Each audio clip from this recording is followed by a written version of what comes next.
करीब करो। आखिर 9 महीना का बच्चा छोटा सा कीपैड को कैसे पहचानता है? 9 महीना का बच्चा वो एंड्रॉइड सेट कैसे पहचानता है? चलो आ जाओ, एक शहर लाहौर की सरजमीन पे हम पहुंचते हैं। लाहौर की सरजमीन पर एक इतना खूबसूरत बच्चा है जिसका चेहरा देखता है, जहां वाला उसका चेहरा देख करके कलमा पढ़ने पे मजबूर हो जाता है। जरा मोहब्बत से बोलो ना, कलमा उसका चेहरा देख करके कलमा पढ़ने पे मजबूर हो जाता है। अब चारों तरफ लाहौर में एक हलचल से मच गई है कि ये बच्चा इतना खूबसूरत है कि इसका चेहरा देख करके लोग कलमा पढ़ रहे हैं। जरा सा अब अपनी जिंदगी का जायजा लीजिएगा। एक ऐसा मामला था कि मुसलमानों की सीरत से लोग मुतासिर होकर के कलमा पढ़ते थे। एक दिन ऐसा मामला था कि मुसलमानों के अच्छे किरदार की वजह से लोग कलमा पढ़ते थे। एक दिन ऐसा मामला था कि मुसलमानों की नबी की सीरत सुनकर के लोग कलमा पढ़ते थे। मगर हाँ अफसोस, आज तो हमें खुद सीरत पता नहीं है, तो हमें दूसरे क्या हमारे लिए नमूने अमल बनेंगे?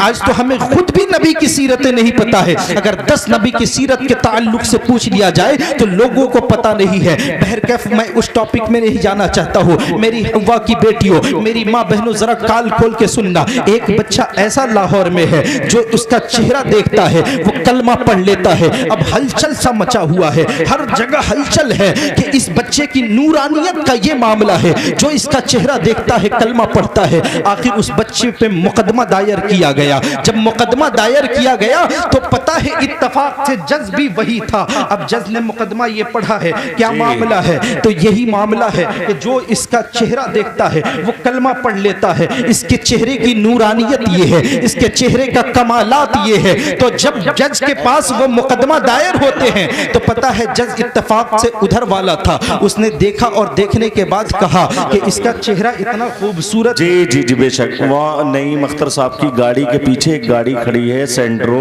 दिल्ली नंबर। जिन साहब की वो हटा ले, मेहरबानी होगी।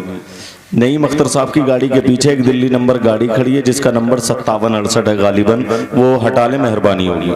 दुरूद पढ़ लीजिए। अल्लाहुम्मा सल्ली अला सय्यिदिना व शफीना व हबीबना व नबीना मौलाना मुहम्मद मअदनिल जुद वल करम व आलि व बारिक व सल्लिम सलातु व सलाम अलैका या रसूल अल्लाह या हबीब अल्लाह सल्लल्लाहु तआला अलैहि वसल्लम। जरा सा मेरी बातों पे, मेरी गुफ्तगू पे अपने जहन को मरकूज कीजिएगा, जरा गौर से सुनिएगा। एक बच्चा इतना खूबसूरत है जिसका चेहरा देखता है लोग कलमा पढ़ लेता है। अल्लाह अल्लाह, जब उस पे मुकदमा हो गया, इत्तफाक से जज भी उधर वाला था। देखा मुकदमे में मामलात क्या है? मामलात ये थे कि जो इसका चेहरा देखता है वो कलमा पढ़ लेता है। अब इत्तफाक से था वो भी, उसने कहा कि मैं इसका चेहरा देखूं या ना देखूं, मैं इसका चेहरा देखूं या ना देखूं। आपस में दिल और अकल में जंग छिड़ी और जब उसने नजर उठा करके और जैसे ही बच्चे के चेहरे पर उसकी नजर पड़ी, वो दिल ही दिल में पढ़ता है ला इलाहा इल्लल्लाह मुहम्मदुर रसूलुल्लाह, वो कलमा पढ़ लेता है। अल्लाह अकबर। वो बच्चा जब पलट करके वापस आया घर में तो अपने माँ से क्या बोलता है?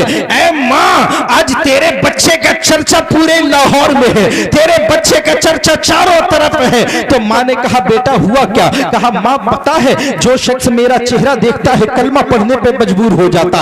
आज तो मुकदमा दायर हुआ, जज ने भी कलमा पढ़ लिया है। तो माँ ने पलट के कहा, मेरी माँ बहनों जरा सुनना, माँ ने पलट के कहा बेटा चेहरा जो देख के कलमा पढ़ता है ये चेहरा देखने का एजाज, और चेहरा जो देख करके कलमा पढ़ता ये एजाज तेरे चेहरे का नहीं है बल्कि ये एजाज तो मेरा है। जरा मोहब्बत से बोल दो, ये एजाज तो मेरा है। अब बच्चा पलट के कहता है माँ लोग मेरा चेहरा देखते हैं कलमा पढ़ते हैं, लोग मेरे तरफ देखते हैं कलमा पढ़ते हैं, ये एजाज आपका कैसे है? तो माँ ने कहा है मेरे बेटे सुन सुन, जिस दिन तू मेरे पेट में आया था उस दिन से मैंने सजदे की कसरत कर दी थी। जिस दिन से तू मेरे पेट में आया था मैं नफल की कसरत कर दी थी। बेटे जिस दिन से तू मेरे पेट में आया था उस दिन से मैंने रोजा रखना शुरू किया। बेटे जब से तू मेरे पेट में था उस दिन से मैं कोई नफल भी ना छोड़ती थी, फजूल की बातों से परहेज किया करती थी,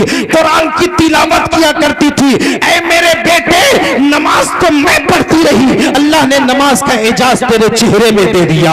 कुरान तो मैं पढ़ती रही, अल्लाह ने कुरान का एजाज तेरे चेहरे में दे दिया।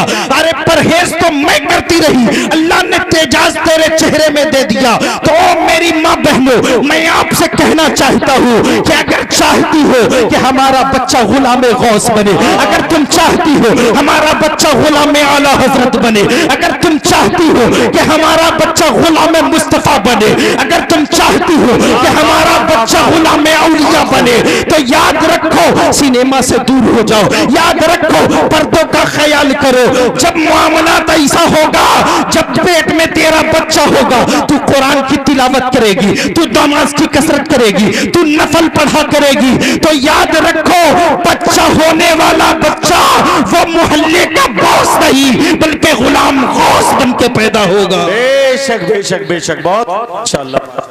इसलिए मेरी सुभान अल्लाह, सुभान अल्लाह, बहुत खूब। आपको भी आइडियल मॉडल बनना है जी जी, तो आप सीरत खातून जन्नत खरीदो और पढ़ो, सीरत राबिया उठाओ और पढ़ो, उस हिसाब से अपनी जिंदगी को गुजारो। क्या मामलात है आज शादी ब्याह में औरतों के साथ, तो ऐसे मामलात हैं, इतनी फैशने बाल यूं बिखरे हुए हैं, बाल यूं बिखरे हुए हैं और इस तरीके से नंगी निकल रही है। आज जो है बलियावी साहब ने कहा ना, और तो ये नकाब के ताल्लुक से मैं कहना चाहता हूँ, रौनक स्टेज जरा मेरी बातों पे तवज्जो दे, रौनक स्टेज जरा मेरी बातों पे तवज्जो दे कि आज जो है ना ये बुर्का के जो मामलात हो रहे हैं, लोग कहते हैं कि आज इस पे आवाजें उठ रही है, उसके जिम्मेदार हम और आप खुद हैं। आखिर क्यों बोला जा रहा है? क्योंकि ये देखा जाता है कि मुसलमान की बच्चियां कुछ ऐसी हैं जो कॉलेज में इक्का दुक्का बच्ची हैं जो नकाब पहन के आती है, बाकी यूं ही निकल जाती हैं, बाल को यूं फजा में लहरा करके कॉलेज को जा रही है, पर्दे का कोई ख्याल नहीं है।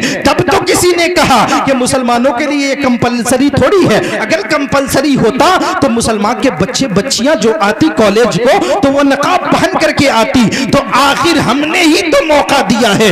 इसलिए मेरी माँ बहनों आपसे भी मैं कहना चाहता हूँ, मेरे नौजवान साथियों में आपसे भी कहना चाहता हूँ, मेरे बुजुर्गों में आपसे भी कहना चाहता हूँ कि आपको इस जिंदगी में यहाँ पर ये जिंदगी फानी जिंदगी है। आज चाहे मकान जैसे भी बना लो, महल जैसे भी बना लो, अपनी जिंदगी के लिए जितना भी पैसा जमा कर लो, आखिर सोना तुझे कब्र में ही है, आखिर सोना तुझे कब्र में है और मट्टी पे ही सोना है। इसलिए मैं कहूंगा आपसे कि आप अपने जिंदगी को नमूने अमल बनाना है तो आप अपने मुस्तफा को आइडियल मॉडल बना लीजिए और अपने इमाम से करीब होइएगा और करीब होकर के कहिएगा, हजरत मेरे मुस्तफा गुफ्तगू कैसे करते थे उसका तरीका बताइए, मेरे मुस्तफा से पड़ोसियों के साथ मामला क्या था उसका तरीका बताइए, मेरे मुस्तफा का खाने का तरीका क्या था, बोलने का तरीका क्या था, चलने का तरीका क्या था, कपड़ा पहनने का तरीका क्या था, कंघा करने का तरीका क्या था। ये तमाम चीजें सीखिएगा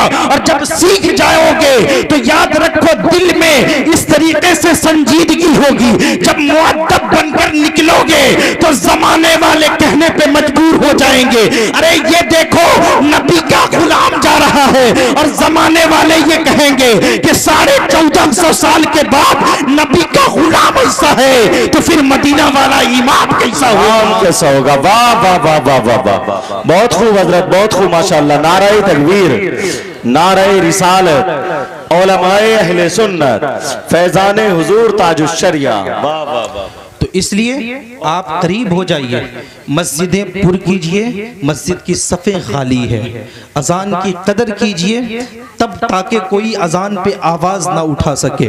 और मेरी माँ बहनों आपसे मैं कहूँगा पर्दे का ख़ास ख्याल रखें, पर्दे का ख़ास ख्याल रखें। इंशाअल्लाह तबारक व तआला ज़िंदगी ने वफ़ा किया तो इससे भी बढ़ कर के गुफ्तगू करूँगा। तूफ़ान नूह लाने से चश्म क्या फ़ायदा, 2 ही अश्क काफ़ी है अगर कुछ असर करे। व आखिर दवाना अल्हम्दुलिल्लाहि रब्बिल आलमीन। अस्सलामु अलैकुम व रहमतुल्लाहि व बरकातुहू।